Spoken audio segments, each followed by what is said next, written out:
വിശാലിനിയുടെ ഇന്നത്തെ എപ്പിസോഡ് ആരംഭിക്കുമ്പോൾ സത്യഭാമ പോകണ്ടെന്ന് പറയുമ്പോൾ അതമ്മേ അതെന്ന് വിഷ്ണു ചോദിക്കുമ്പോൾ സത്യഭാമ പറയുകയാണ്, സുസ്മിതയുടെ കല്യാണം മുടക്കാൻ മാത്രമല്ല നടത്താനും നിങ്ങളിവിടെ ഉണ്ടായിരിക്കണം. ഇത് ഇവളുടെ കടമയാണ്. ഇനി ഇക്കാര്യത്തിൽ ഒരു സംസാരം വേണ്ടാന്ന് പറയുകയാണ് സത്യഭാമ. അത് കേട്ട് ശാലിനി വിഷമിക്കുമ്പോൾ സന്തോഷിക്കുകയാണ് സുസ്മിത. അതേസമയം പുറത്ത് കാറിൻ്റെ ഹോൺ ശബ്ദം കേൾക്കുമ്പോൾ സത്യഭാമ സുസ്മിതയോട് പറയുകയാണ്, നിന്റെ അമ്മയാണോന്ന് നോക്കുമോളെ, എത്താറായെന്നും പറഞ്ഞ് ഫോൺ ചെയ്തിരുന്നു. അന്നേരം മുറ്റത്തേക്ക് ഇറങ്ങുകയാണ് സുസ്മിത. വന്നത് സരളയും സരളയുടെ ഏട്ടനും തന്നെ ആയിരുന്നു. അമ്മയെ കണ്ട സന്തോഷത്തിൽ ഓടി വന്ന് കെട്ടിപ്പിടിച്ച് വിശേഷങ്ങൾ പറയുകയാണ് സുസ്മിത. സരള അകത്തേക്ക് കയറുമ്പോൾ സത്യഭാമ പറയുകയാണ്, എത്ര നേരമായി നോക്കി നിൽക്കുന്നു, ഇനിയെങ്കിലും നീ പോയെന്ന് റെഡിയാകും മോളെ എന്ന് സുസ്മിതയോടും പറയുന്നു. അന്നേരം സുസ്മിത പറയുകയാണ്, എൻ്റെ 2 ഫ്രണ്ട്സ് വരാനുണ്ട്, അവർ വന്നിട്ട് ഞാൻ റെഡി ആയിക്കോളാം. അവർ വരുമ്പോൾ അവരുടെ മോഡേൺ സ്റ്റൈലൊക്കെ ചെയ്യട്ടെ, നമുക്ക് നമ്മുടെ ആദ്യ റൗണ്ട് തുടങ്ങി വയ്ക്കാം എന്ന് പറഞ്ഞ് സുസ്മിതയും കൂട്ടി പോവുകയാണ് സരള. സ്റ്റെപ്പ് കയറി മുകളിലേക്ക് പോകാൻ നേരം സുസ്മിത സത്യഭാമയോട് പറയുകയാണ്, ആൻറ്റി ശാലിനി എങ്ങോട്ടും പോകാതെ നോക്കിക്കൊള്ളണേ, ഇവൾ ഇവിടെ ഉള്ളതാണ് എനിക്കൊരു സമാധാനം. ഇല്ല മോളെ, ഇവൾ എങ്ങും പോകില്ല എന്ന് സത്യഭാമ ഉറപ്പു നൽകുന്നു.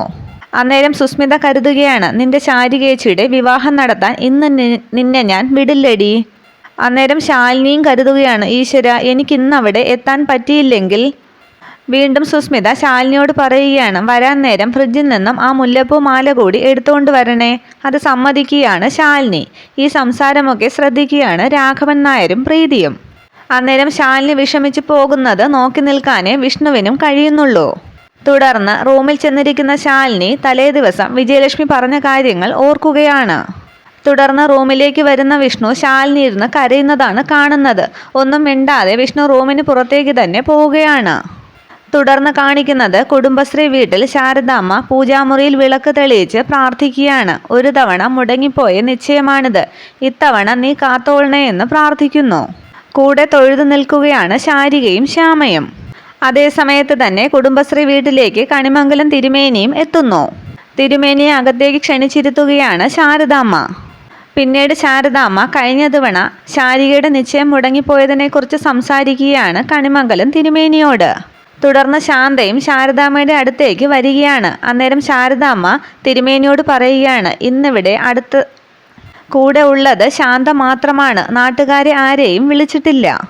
ഒരിക്കൽ നാണം കെട്ടതല്ലേ, അതുകൊണ്ട് ആരെയും വിളിച്ചില്ല എന്ന് പറഞ്ഞ് സങ്കടപ്പെടുകയാണ് ശാരദാമ്മ. അതിനൊന്നും സാരമില്ല, എല്ലാത്തിനും സാക്ഷിയായി ഒരാൾ തന്നെ മുകളിലുണ്ടല്ലോ, സാക്ഷാൽ ദൈവം തമ്പുരാൻ തന്നെ എന്ന് പറയുകയാണ് കണിമംഗലം തിരുമേനി. തുടർന്ന് പൂജകൾ ആരംഭിക്കുന്നു തിരുമേനി. തുടർന്ന് വിജയലക്ഷ്മിയും രാജീവും അമ്മാവനും കുടുംബശ്രീ വീട്ടിലേക്ക് എത്തുന്നു. അവർ വന്നൂന്ന് തോന്നുന്നു എന്നും പറഞ്ഞ് ശാന്തയും കൂട്ടി പുറത്തേക്ക് ഇറങ്ങുകയാണ് ശാരദാമ്മ. മുറ്റത്ത് വണ്ടിയിൽ ഇറങ്ങിയ ശേഷം വീടൊക്കെ നോക്കിയിട്ട് വിജയലക്ഷ്മി ചോദിക്കുകയാണ്, ഇതെന്താടാ ഇവിടെ ആളനക്കമൊന്നും ഇല്ലാത്തത്, ദാരിദ്ര്യ കല്യാണമാണോ ഇവർ നടത്താൻ പോകുന്നത്? അന്നേരം ദേഷ്യപ്പെടുകയാണ് രാജീവ്, അമ്മയ്ക്കിതെന്താ, ഇത് കല്യാണമല്ലല്ലോ, നിശ്ചയമല്ലേ. ശരി ശരി വാ എന്നും പറഞ്ഞ് അവരകത്തേക്ക് കടക്കുകയാണ്. വരണം, അകത്തേക്ക് ഇരിക്കാമെന്ന് പറഞ്ഞ് ശാരദാമ്മ ക്ഷണിക്കുമ്പോൾ അമ്മാവൻ പറയുകയാണ്, ഇവിടെയെങ്ങും ആരെയും കാണാനില്ലല്ലോ എന്ന് വിജയ പറയുകയായിരുന്നു. അന്നേരം ശാരദാമ്മയുടെ പക്ഷം പിടിച്ച് വിജയലക്ഷ്മി പറയുകയാണ്, അതിനിപ്പോൾ എന്താ ചേട്ടാ, നാട്ടുകാരുടെ മുൻപിൽ കൊട്ടിഘോഷിച്ച് എന്തിനാ ഈ ചടങ്ങൊക്കെ നടത്തുന്നത്? കുറച്ച് കാശ് നഷ്ടപ്പെടുമെന്നേ ഉള്ളൂ, കുറ്റവും കുറവുമൊക്കെ പറഞ്ഞിട്ട് അവരങ്ങ് തിരിച്ചു പോകും, അത്ര തന്നെ. വളരെ സന്തോഷത്തിൽ സംസാരിച്ച് വാ ശാരദാമ്മയെന്നും പറഞ്ഞ് ശാരദാമ്മയും പിടിച്ചുകൊണ്ട് അകത്തേക്ക് കയറുകയാണ് വിജയലക്ഷ്മി. അകത്തേക്ക് വന്ന് ശാരിയെ കണ്ട് സന്തോഷിച്ച് വിജയലക്ഷ്മി പറയുകയാണ്, പൂവൊക്കെ വെച്ച് മോളങ്ങ് സുന്ദരിയായല്ലോ. ഞാൻ എപ്പോഴും പറയും, തലയിൽ ഇത്തിരി പൂവും മുഖത്തൊരു പൊട്ടും ഉണ്ടെങ്കിലേ പെണ്ണെപ്പോഴും സുന്ദരിയാവൂ എന്ന്. ഇത് കേട്ട് സന്തോഷിച്ച ശാരിക രാജീവിനെ നോക്കുകയാണ്. രാജീവ് കേൾക്കാതെ പതിയെ ശാരികയോട് പറയുകയാണ്, കഴുത്തിലും കാതിലും പിന്നെ പൊന്നൊക്കെ വേണമെന്ന് ഞാൻ പറയേണ്ട ആവശ്യം ഇല്ലല്ലോ. എന്നിട്ട് ചുറ്റുമൊക്കെ നോക്കിയിട്ട് ചോദിക്കുകയാണ്, അല്ല ശാലിനി എവിടെ പോയി, കണ്ടില്ലല്ലോ, അവൾ വരാമെന്ന് പറഞ്ഞിട്ടുണ്ടെന്ന് ശാരദാമ്മ പറയുന്നു. എന്നിട്ട് ആളെവിടെയെന്ന് വിജയലക്ഷ്മി ചോദിക്കുമ്പോൾ ശാരദാമ്മ പറയുകയാണ്, വരും, ഇപ്പോൾ ഉടനെ എത്തും. ശബ്ദം കുറച്ചന്നേരം വിജയലക്ഷ്മി ശാരദാമ്മയോട് പറയുകയാണ്, വരണം, ശാലിനി വന്നാലേ ഈ കല്യാണ നിശ്ചയം ഇവിടെ നടക്കുകയുള്ളൂ. ഓർമ്മയുണ്ടല്ലോ ശാരദാമ്മയ്ക്കെന്ന് ചോദിക്കുമ്പോൾ അതെനിക്ക് അറിയാമെന്ന് പറയുകയാണ് ശാരദാമ്മ. പിന്നീട് അവിടെ ഇരുന്ന ശേഷം രാജീവ് വിജയലക്ഷ്മിയോട് ചോദിക്കുകയാണ്, എന്തിനാ അമ്മേ ശാലിനി, നമുക്കിവിടെ ചടങ്ങ് നടത്തിയാൽ പോരെ, ആ കുട്ടിയെ എന്തിനാ വിളിച്ചു വരുത്തുന്നത്? അന്നേരം വിജയലക്ഷ്മി പറയുകയാണ്, അതൊക്കെ ഉണ്ടടാ, അവളും കൂടി വരട്ടെ. നിന്റെയും ശാരികയുടെയും കല്യാണം നടക്കാൻ കാരണം ആരാണ്? ശാലിനിയല്ലേ. അപ്പോൾ പിന്നെ അവളും കൂടി വരട്ടെടാ. എനിക്കത് നിർബന്ധമാണ്. എന്താ ശാരദാമ്മയെന്ന് ചോദിക്കുമ്പോൾ ശാരദാമ്മ അവൾ വരുമെന്ന് പറയുന്നു. തുടർന്ന് കാണിക്കുന്നത് സത്യഭാമയുടെ വീട്ടിൽ സുസ്മിതയെ ഒരുക്കുകയാണ് സുസ്മിതയുടെ ഫ്രണ്ട്സ്. അന്നേരം കൂട്ടുകാരികൾ സുസ്മിതയോട് പറയുകയാണ്, നിന്റെ ഐഡിയ എന്തായാലും പൊളിച്ചു. ശാലിനിയെ അവളുടെ ചേച്ചിയുടെ നിശ്ചയത്തിന് വിടാതിരിക്കാൻ വേണ്ടി വെറും ഒരു പെണ്ണ് കാണൽ. അന്നേരം മറ്റേ കൂട്ടുകാർ ചോദിക്കുകയാണ്, എനിക്കതങ്ങോട്ട് മനസ്സിലായില്ല. ശാലിനിയെ നിശ്ചയത്തിന് വിട്ടില്ലെങ്കിൽ എന്താ, അതവിടെ നടക്കില്ലേ? ആകാശമൊന്നും ഇടിഞ്ഞു വീഴില്ലല്ലോ എന്ന് ചോദിക്കുമ്പോൾ സുസ്മിത പറയുകയാണ്, ആകാശം ഇടിഞ്ഞു വീണില്ലേലും കുടുംബശ്രീയുടെ മുറ്റത്തെ ആകാശത്തിന് ചെറിയൊരു വിള്ളലെങ്കിലും വീഴാനുള്ള സാധ്യതയുണ്ട്. എൻ്റെ ഒരു ഊഹം ശരിയാണെങ്കിൽ ഈ ശാരികയുടെ കല്യാണം നടത്താനുള്ള സ്വർണവും പണവുമൊന്നും അവരുടെ കയ്യിലില്ല. കല്യാണ ചെലവ് തന്നെ എങ്ങനെ നടത്തുമെന്നാലോചിച്ച് അവരുടെ അമ്മ വിഷമിക്കുന്നത് ഞാൻ നേരിട്ട് കണ്ടതാണ്. പഴയൊരു ജനറേഷനാണ് ഈ കുടുംബശ്രീ ശാരദ. ഈ ശാരികയാണെങ്കിലോ നേരെ ചൊവ്വേ ഇംഗ്ലീഷ് പോലും കൂട്ടി വായിക്കാൻ അറിയത്തില്ല. മൂന്നാമതൊരാൾ വളർന്നു വരുന്നതേ ഉള്ളൂ. പിന്നെ ഉള്ളത് ശാലിനിയാണ്. അവളാണ് ആ വീടിൻ്റെ ആണിക്കല്ല്. മുഖ്യ തീരുമാനങ്ങളൊക്കെ എടുക്കുന്നത് അവളാണ്. കല്യാണമാകുമ്പോഴേക്കും പണവും സ്വർണവുമൊക്കെ എങ്ങനെയെങ്കിലുമൊക്കെ സംഘടിപ്പിക്കാമെന്ന പ്രതീക്ഷയിലാണ് അവരെല്ലാവരും വിചാരിച്ചിരിക്കുന്നത്. പണത്തിനും സ്വർണത്തിനുമൊക്കെ വലിയ ആർത്തികാരിയാണ് എൻ്റെ അറിവിൽ രാജീവിൻ്റെ അമ്മ വിജയലക്ഷ്മി. സ്വർണത്തിൻ്റെയും പണത്തിൻ്റെയും ഒക്കെ കാര്യത്തിൽ എന്തെങ്കിലും ഒരു ഉറപ്പ് കിട്ടിയില്ലെങ്കിൽ വിജയലക്ഷ്മി ഈ നിശ്ചയം തന്നെ മുടക്കും. ആ ഒറ്റ പ്രതീക്ഷയിലാടി ഞാനിങ്ങനെ ഒരുങ്ങിക്കെട്ടി നിൽക്കുന്നതെന്ന് സുസ്മിത പറയുന്നു. നീ എല്ലാം മനസ്സിലാക്കി വെച്ചിട്ടുണ്ടല്ലോ എന്ന് ചോദിക്കുമ്പോൾ സുസ്മിത പറയുകയാണ്, യുദ്ധത്തിനൊരുങ്ങുമ്പോൾ സ്വന്തം സൈന്യത്തെ പറ്റിയല്ല ശത്രുരാജ്യത്തിൻ്റെ സൈന്യത്തെ പറ്റിയാണ് കൂടുതൽ പഠിക്കേണ്ടത്. അവരുടെ ബലഹീനതയൊക്കെ അറിഞ്ഞിരുന്നാലേ അസ്ത്രം എറിയുമ്പോൾ മർമ്മത്ത് കൊള്ളിക്കാൻ പറ്റുകയുള്ളൂ. നിങ്ങൾ ഓർക്കുന്നില്ലേ, ഇതിനു മുമ്പ് നിങ്ങൾ എന്നെ ഒരുക്കാൻ വന്ന ദിവസം? അന്ന് ഞാൻ ഒരുങ്ങിയിറങ്ങിയത് കല്യാണ മണ്ഡപത്തിലേക്കായിരുന്നു. അവിടെ നിന്ന് ഇറങ്ങി ഓടിയത് മരണത്തിലേക്കും. അവിടെ നിന്ന് എൻ്റെ കഴുത്തിലേക്ക് വരേണ്ടിയിരുന്ന താലി തട്ടിപ്പറിച്ച് ഓടിയവൾക്ക് കുടുംബജീവിതം സമാധാനമായിട്ട് ജീവിക്കാൻ ഈ സുസ്മിത ഒരിക്കലും സമ്മതിക്കില്ല. അവളുടെ ജീവന് തുല്യം കരുതുന്ന സഹോദരങ്ങൾക്കും ഒരു താലിഭാഗ്യം ഈ സുസ്മിത സമ്മതിച്ചു കൊടുക്കില്ല. തുടർന്ന് കാണിക്കുന്നത് കുടുംബശ്രീ വീട്ടിൽ ശാരദാമ്മ ശാലിനി എന്താ വരാത്തതെന്ന് ആലോചിച്ച് മുറ്റത്തേക്ക് ഇറങ്ങി ശാലിനി വരുന്നുണ്ടോ എന്ന് നോക്കുകയാണ്.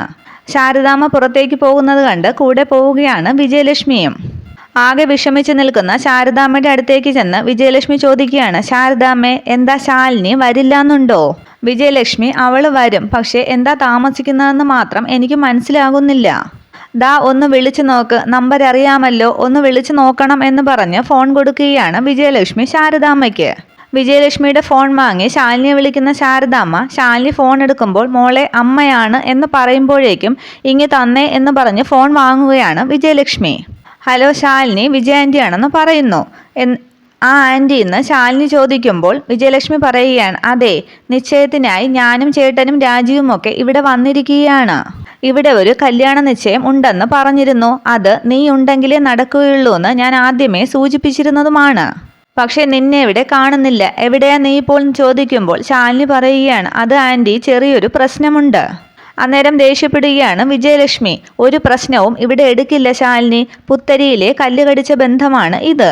എന്നാൽ നിന്റെ ത്യാഗം, തേങ്ങാക്കൊല എന്നൊക്കെ പറഞ്ഞ് ഞങ്ങളുടെ മനസ്സിലാക്കിയിട്ടാണ് വീണ്ടും ഒരു ചടങ്ങിനായി ഞങ്ങൾ ഇവിടേക്ക് വന്നിരിക്കുന്നത്. എന്നിട്ടും നീ എന്താടി ഞങ്ങളെ ഫൂളാക്കുകയാണോ എന്ന് ചോദിക്കുമ്പോൾ ശാലിനി പറയുകയാണ്, ആൻറ്റി പ്ലീസ്, ഞാൻ പറയുന്നത് ഒന്ന് കേൾക്കണം. ഈ വീട്ടിൽ നിന്ന് ഞാൻ അങ്ങോട്ട് ഇറങ്ങിയതാണ്. അപ്പോഴാണ് ഒരു ചെറിയ തടസ്സം വന്നത്. വീണ്ടും ദേഷ്യപ്പെടുകയാണ് വിജയലക്ഷ്മി. എന്തോന്ന് തടസ്സം? ദേ ശാലിനി എന്ന് പറയുമ്പോൾ ആൻറ്റി പ്ലീസ് പ്ലീസ് എന്ന് പറയുകയാണ് ശാലിനി. ഞാൻ പറയുന്നത് ഒന്ന് വിശ്വസിക്ക്. ആൻറ്റിയുടെ വാക്കിന് ഒരു വ്യത്യാസവും ഉണ്ടാകില്ല. 30 പവനും ചേച്ചിയുടെ ദേഹത്ത് ഉണ്ടായിരിക്കും. പക്ഷേ എനിക്കിപ്പോൾ അങ്ങോട്ട് വരാൻ സാധിക്കില്ല. ഇവിടെ സത്യാമ്മ സുസ്മിതയെ കാണാനായിട്ട് ഒരു പാർട്ടിയെ വിളിച്ചു വരുത്തിയിരിക്കുകയാണ്. പുതുപ്പെണ്ണായിട്ട് ഞാനിവിടെ ഇല്ലെങ്കിൽ അതൊരു മര്യാദകേടാണെന്ന് ശാലിനി പറയുന്നു. അന്നേരം പരിഹസിച്ച് വിജയലക്ഷ്മി ചോദിക്കുകയാണ്, ഓഹോ, അപ്പോൾ നിനക്ക് അവിടെ മര്യാദയും ഇവിടെ മര്യാദകേടും ആകാം അല്ലേ? എങ്കിൽ പിന്നെ ഞങ്ങളിപ്പോൾ അങ്ങ് തിരിച്ചു പോയേക്കാം. ചെയ്യട്ടെ ഞങ്ങളെന്ന് ചോദിക്കുകയാണ് വിജയലക്ഷ്മി. വീണ്ടും ശാലിനി പറയുകയാണ്, പ്ലീസ് ആൻറ്റി, എല്ലാം ഞങ്ങൾ പറഞ്ഞുറപ്പിച്ച പോലെ തന്നെ നടക്കും. എൻ്റെ കൊക്കിൽ ജീവനുണ്ടെങ്കിൽ എൻ്റെ ഈ താലിമാല സത്യം, എൻ്റെ അമ്മയുടെ കഴുത്തിലെ താലിമാല സത്യം, ഞാൻ പറഞ്ഞ വാക്ക് ഞാൻ പാലിച്ചിരിക്കും, അതുറപ്പാണ്. ആ സംസാരം സമ്മതിക്കുകയാണ് വിജയലക്ഷ്മി. എങ്കിൽ ശരി, അങ്ങനെ ആകട്ടെ എന്ന് പറയുന്നു. 30 പവൻ ഓർമ്മ വേണം എന്നും പറയുന്നു. ഓർമ്മയുണ്ട് ആൻറ്റി, ഉറപ്പായിട്ടും ഉണ്ടാകുമെന്ന് ശാലിനിയും സമ്മതിക്കുന്നു. അതിനുശേഷം ഫോൺ വയ്ക്കുകയാണ് വിജയലക്ഷ്മി. ഇവിടെയെല്ലാം പറഞ്ഞതുപോലെ നടക്കുമെന്ന് വിജയലക്ഷ്മി പറയുമ്പോൾ ആശ്വസിക്കുകയാണ് ശാരദാമ്മ. ഫോൺ വെച്ച ശേഷം ആശ്വസിക്കുകയാണ് ശാലിനിയും അവിടെ. തുടർന്ന് അകത്ത് തിരുമേനി പൂജകൾക്ക് ശേഷം വധുവിനോടും വരനോടും ഇരിക്കാൻ പറയുകയാണ്. അന്നേരം രാജിയും ശാരിയയും സന്തോഷത്തോടു കൂടി ഇരിക്കുന്നു. ഇത്രയുമാണ് പുതിയ എപ്പിസോഡ് വിശേഷങ്ങൾ. Okay, thank